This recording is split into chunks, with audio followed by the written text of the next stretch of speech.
हमारे चैनल को सब्सक्राइब अवश्य करिए।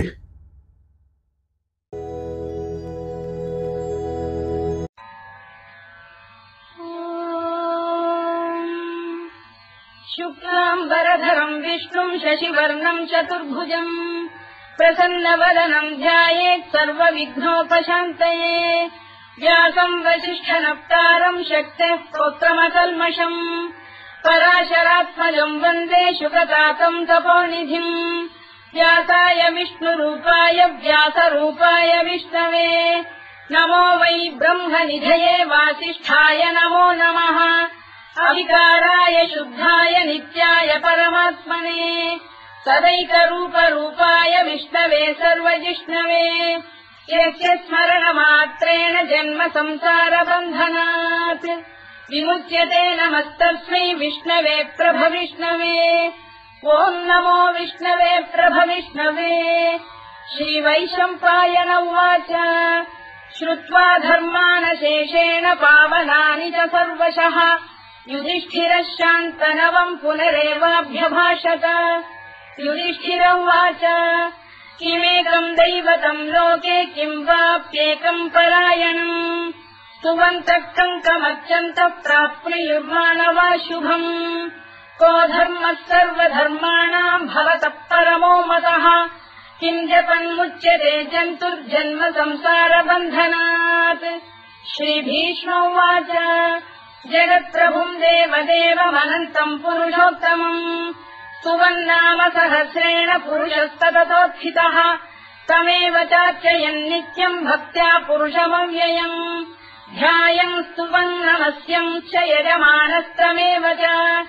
अनादिनिधनम् विष्णुम् सर्वलोकमहेश्वरम् लोकाध्यक्षम् स्तुवन् नित्यम् सर्वदुःखातिगो भवेत्। ब्रह्मण्यम् सर्वधर्मज्ञम् लोकानाम् कीर्तिवर्धनम्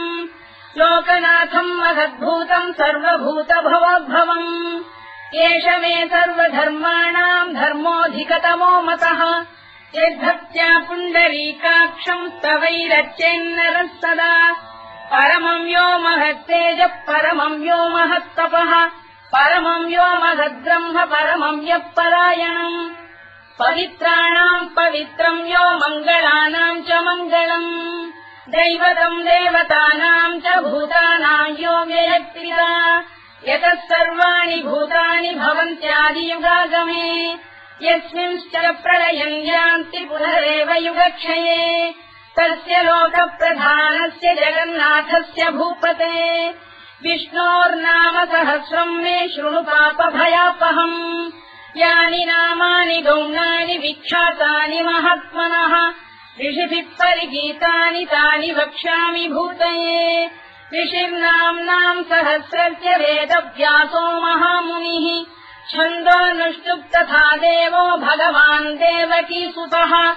अमृताम् शुद्भवो बीजम् शक्तिर्देवकी नन्दनः त्रिसामाहृदयम् तस्य शान्त्यर्थे विनियुज्यते विष्णुम् जिष्णुम् महाविष्णुम् प्रभविष्णुम् महेश्वरम् अनेकरूपदैत्यान्तम् नमामि पुरुषोत्तमम्। अस्य श्रीविष्णोर्दिव्यसहस्रनामस्तोत्रमहामन्त्रस्य श्रीवेदव्यासो भगवान् ऋषिः अनुष्टुप्छन्दः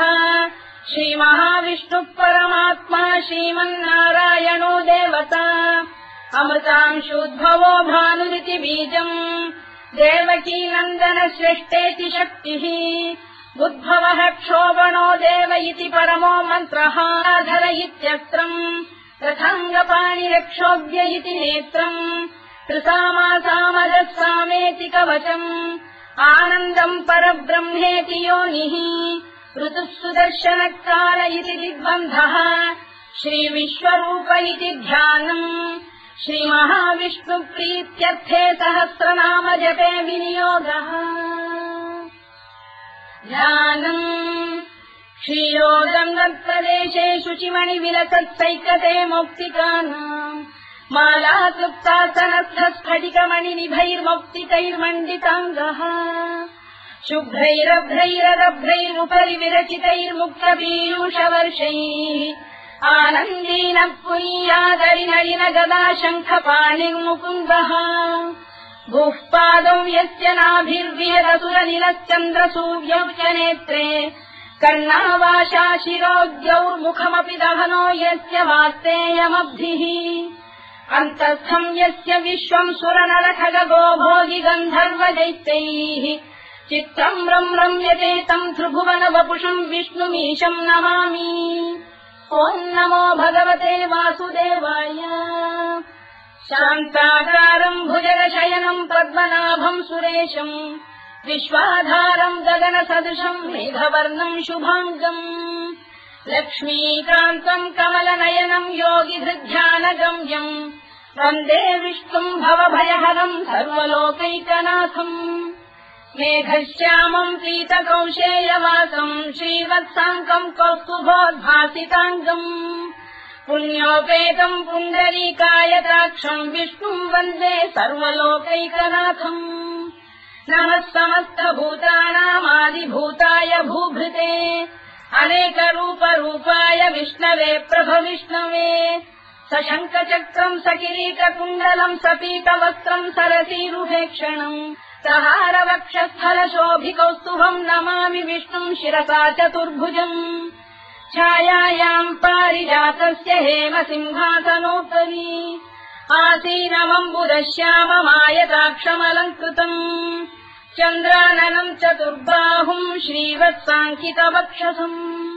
रुक्मिणी सत्यभामाभ्याम् सहितम् कृष्णमाश्रये।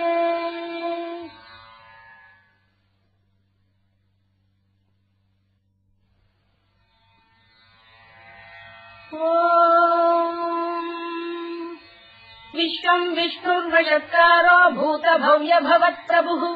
भूतभृद्भावो भूतात्मा भूतभावनः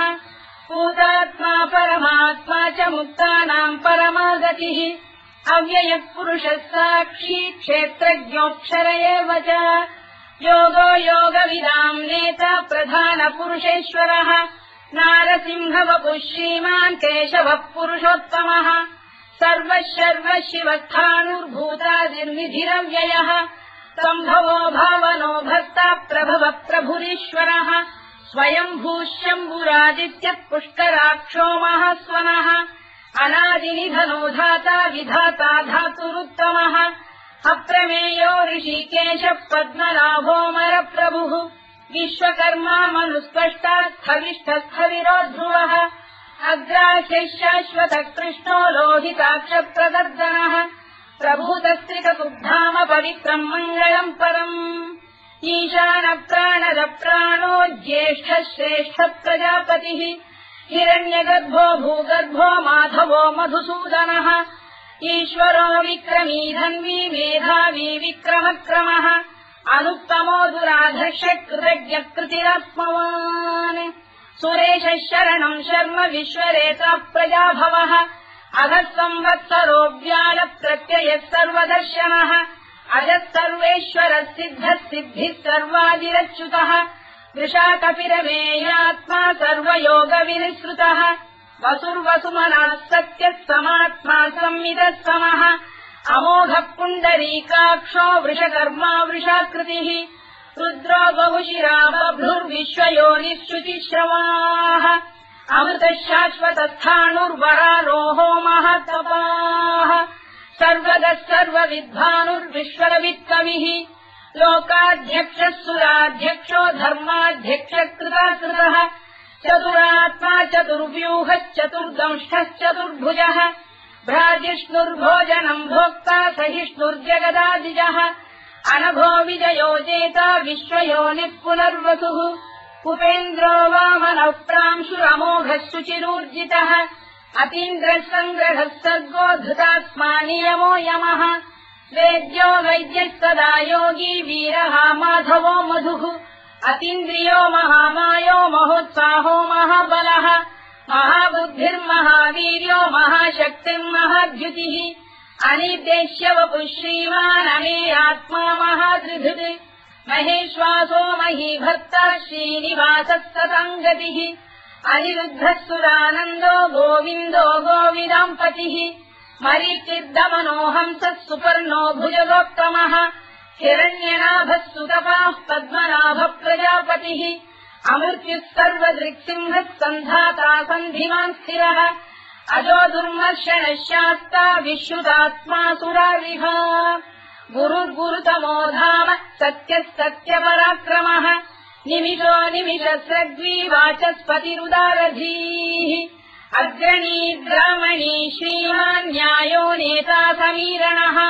सहस्रमूर्धा विश्वात्मा सहस्राक्षः सहस्रपात् आवर्तनो निवृत्तात्मा संवृतः सम्प्रवर्धनः अधः संवर्तको गन्धिरहिरो धरणीधरः सुप्रसादप्रसन्नात्मा विश्वधृत् विश्वभुग्विभुः सत्कर्ता सत्कृतः साधुर्जन्धुर्नारायणो नरः असङ्ख्येयो प्रमेयात्मा विशिष्टः शिष्टकृत्युचिः सिद्धार्थः सिद्धसङ्कल्पः सिद्धिदः सिद्धिसाधनः वृषाधी वृषभो विष्णुर्वृषपर्वा वृषोदरः वर्धनो वर्धमानश्च विविक्तः श्रुतिसागरः सुभुजो दुर्धरो वाग्मी महेन्द्रो वसुदो वसुः नैकरूपो बृहद्रूपः शिपिविष्टप्रकाशनः ओजस्तेजोऽभ्युदिनः प्रकाशात्मा प्रतापनः वृद्धस्पष्टाक्षरो मन्त्रश्चन्द्रांशुर्भास्करद्युतिः अमृतांशुद्भवो भानुः शशबिन्दुः सुरेश्वरः औषधम् जगतः सेतुः सत्यधर्मपराक्रमः भूतभव्यभवन्नाथः पवनः पावनो नलः कामः कामकृत्कान्तः कामः कामप्रदप्रभुः युगादिकृद्युगावर्तो नैकमायो महाशनः अदृश्यो व्यक्तरूपश्च सहस्रजिदनन्तजित् इष्टो विशिष्टः शिष्टेष्टः शिखण्डी नभुषो वृषः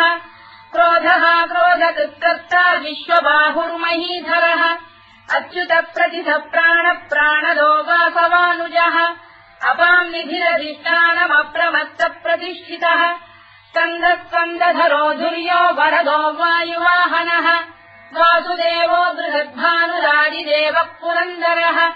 अशोकस्तारणस्तारः शूरः शौरिर्जनेश्वरः अनुकूलः शतावर्तः पद्मी पद्मनिभेक्षणः पद्मनाभोरविन्दाक्षः पद्मगर्भः शरीरभृत् महर्भिर्वृद्धो वृद्धात्मा महाक्षो गरुडध्वजः अतुलः शरभो भीमः समयज्ञो हविर्हरिः सर्वलक्षणलक्षण्यो लक्ष्मीवान् समितिञ्जयः विक्षरो रोहितो मार्गो हेतुर्दामोदरः सः महीधरो महाभागो वेगवानमिताशनः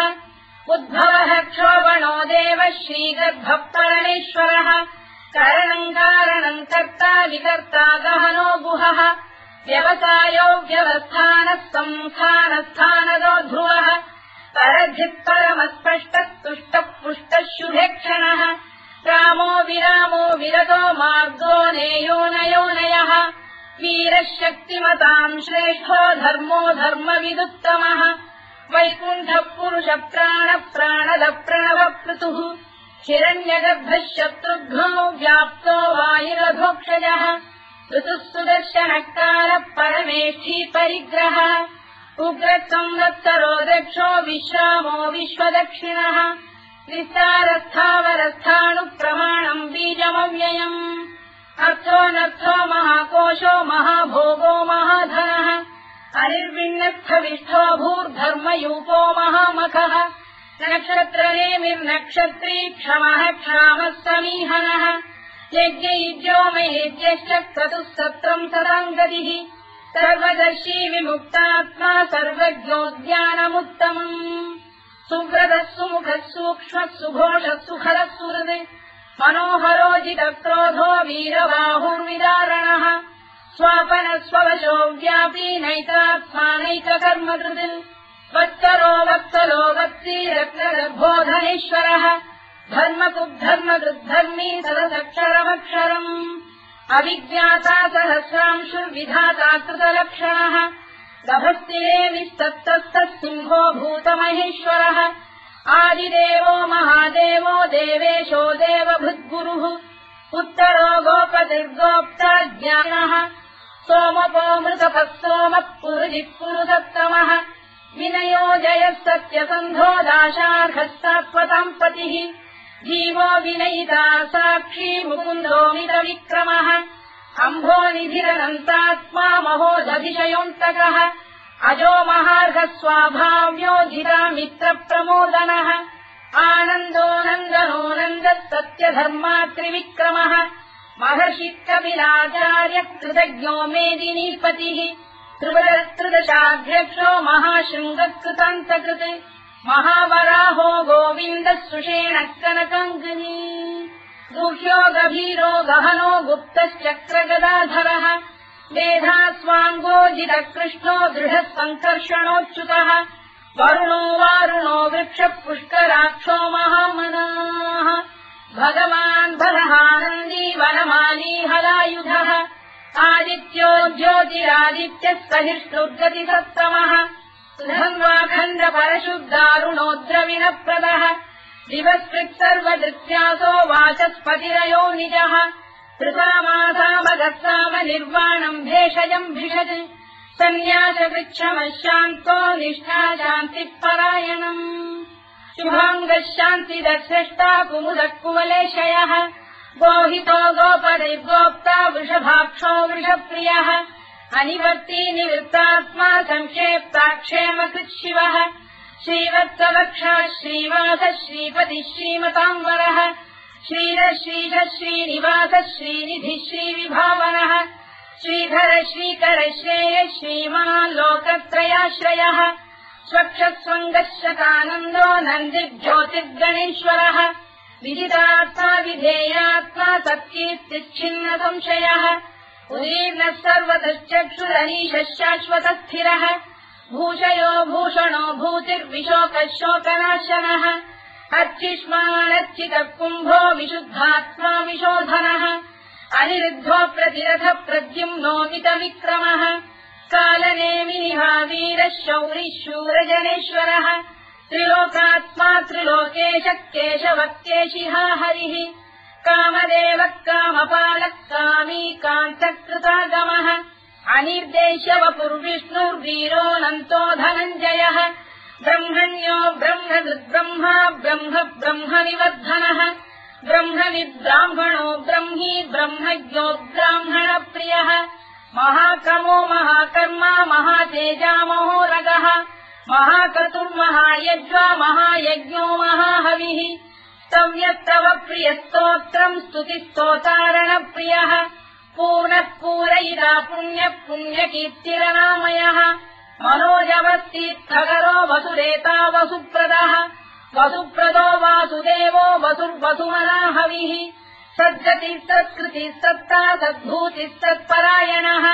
शूरसेनो यदुश्रेष्ठः सन्निवासः सुयामुनः भूतावासो वासुदेवः सर्वासु निलयो नलः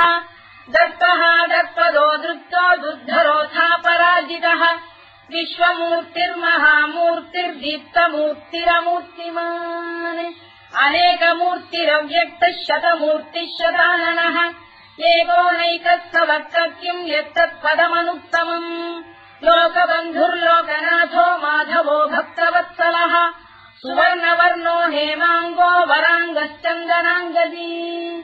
वीरः विषमः शून्यो घृता क्षीरजरश्चरः अमानी मानदो मान्यो लोकस्वामी त्रिलोकधृत् सुमेधा मेधजो धन्यः सत्यमेधाधराधरः तेजो वृषोद्युतिधरः सर्वशत्रभृताम्बरः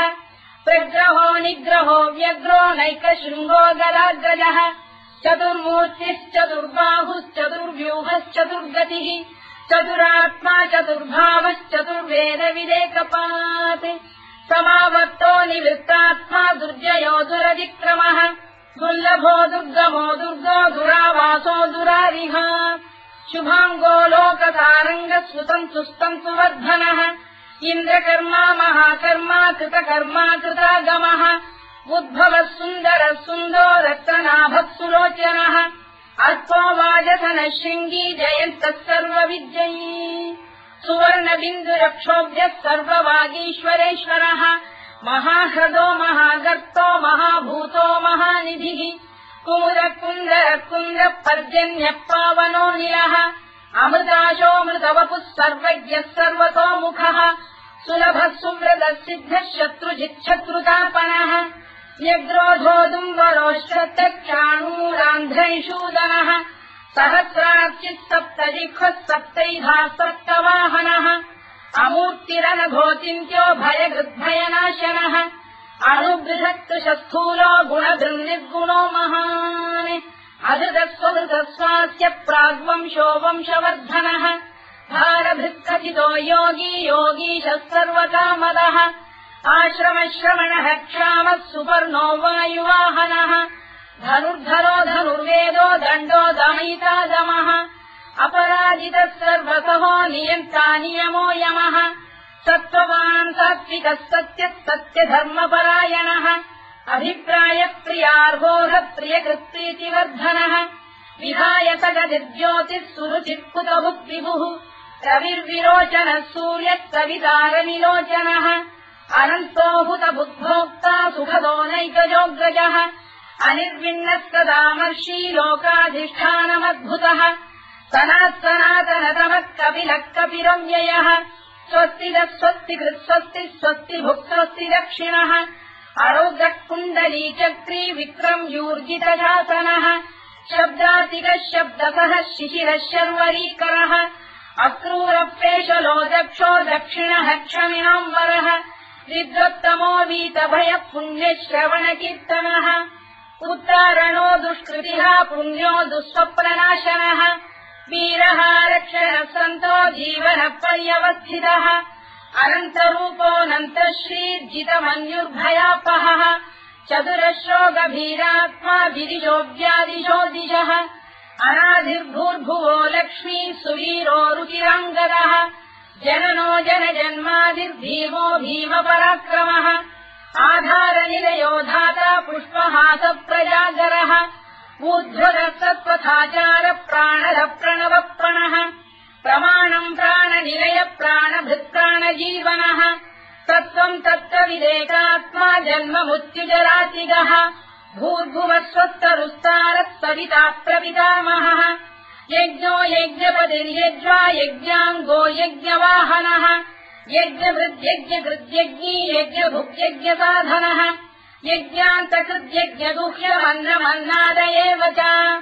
आत्मयोनिः स्वयम् जातो वैखानः सामगायनः देवकीनन्दनः स्रष्टा क्षितीशः पापनाशनः शङ्खबृन्नन्दकी चक्रीशाङ्गधन्वा गदाधरः तथाङ्गपाणिरक्षोभ्यः सर्वप्रहरणायुधः सर्वप्रहरणायुधवोम् नम इति परमाली गरीशाङ्गी शङ्खी चक्री च नन्दकी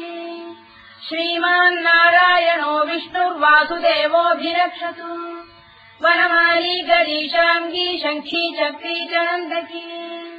श्रीमान्नारायणो विष्णुर्वासुदेवोऽभिरक्षतु वनमाली गरीशाङ्गी शङ्खी चक्री च नन्दकी श्रीमान्नारायणो विष्णुर्वासुदेवोऽभिरक्षतु इतीदम् कीर्तनीयस्य केशवस्य महात्मनः नाम्नाम् सहस्रम् दिव्यानामशेषेण प्रकीर्तितम् य इदम् शृणुयाम् नित्यम् यश्चापि परिकीर्तयेत् नाशुभम् प्राप्नुयात् किञ्चित् सोमुत्रेह च मानवः वेदान्तको ब्राह्मणस्य क्षत्रियो विजयी भवेत् वैश्यो धनसमृद्धः स्यात् क्षुद्रः सुखमवाप्नुयात् धर्मार्थी प्राप्नुयात् धर्ममर्थार्थी चार्थमाप्नुयात् कामानवाप्नुयात् कामी प्रजार्थी चाप्नुयात् प्रजाम्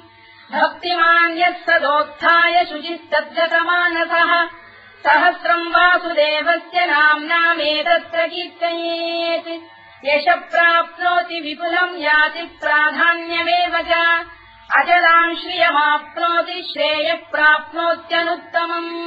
न भयम् क्वचिदाप्नोति वीर्यम् तेजश्च विन्दति भवत्य रोगोद्युतिमान् बलरूपगुणान्वितः रोगात्तो मुच्यते रोगात् बद्धो मुच्येत बन्धनात् भयान्मुच्येत भीतस्तु मुच्येतापन्न आपदः दुर्गाण्यतितरस्याशु पुरुषः पुरुषोत्तमम् सुवन्नाम सहस्रेण नित्यम् भक्तिसमन्वितः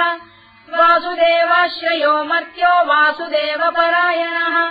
सर्वपापविशुद्धात्मा याति ब्रह्म सनातनम् न वासुदेव भक्तानामशुभम् विद्यते क्वचित् जन्म मृत्युजरा व्याधि भयम् नैवोपजायते इमम् स्तवमधीयान श्रद्धा भक्ति समन्वितः